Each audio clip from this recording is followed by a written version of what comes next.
growing up, there was this sense of, I desire to connect, but what is that?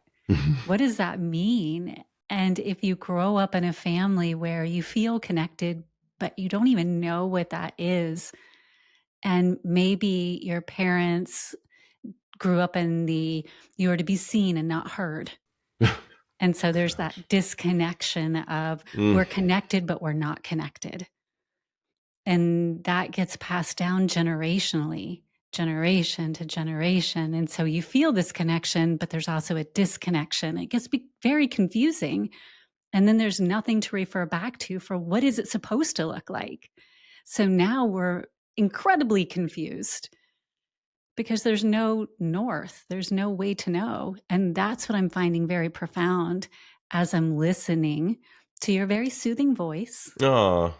in this book, because I feel like it gives that opportunity for me to go, oh, okay, this is giving a direction. You're not telling me what north is, you're giving me a direction where I can determine what my north is, but at least directionally, I have an idea. You nailed it. I want everybody to find their unique connection formula. Nature does not provide replicas. Nature provides originals. You and I are both human, and yet we are entirely original. There's certain things that you and I share in common. We both love Star Wars. I'm Yes. guessing the first time you saw it and I saw it, and you saw Darth Vader walk into the room and take that guy by the neck, you and I were probably both terrified. And I remember it clearly when I first saw it. I thought, I have just seen the worst thing I will ever see. Whatever George Lucas created in that character. It went right into the collective unconscious. It went right to the quick. I felt it. But you and I have probably certain ways that we connect that are similar, certain ways that we connect that are very different. And we might take, what, wow, really? That works for you? How cool. Um, and each of us, therefore, I believe, has our own connection formula, I call it. My wife and I have a lot in common, but she and I have a lot of things that are not quite in common. She will, as I told you offline once, she will not sit with me and watch Star Wars. She's not into it. It's probably not going to be her thing in this lifetime, no matter how much I try to explain how awesome it is.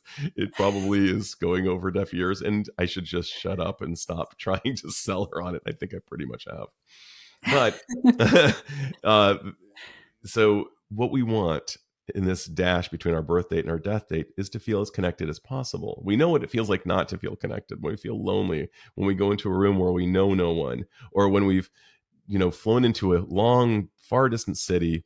We get to the car rental desk and the person's on their phone and they're not even looking up at us because whatever's going on in their phone is far more interesting than we are, and we're exhausted and we just want to be seen. We just want to be heard. And that's all we really want in this life, is to be seen, heard, known. We obviously don't need to be known by the person at the car rental place, but at least an acknowledgement of our existence would be nice. And it feels so good when we fly to that distant town and we get to the car rental place and the person looks at us and gives us a full smile and says, hello, welcome to Hertz or whatever, Alamo, wherever you're renting the car.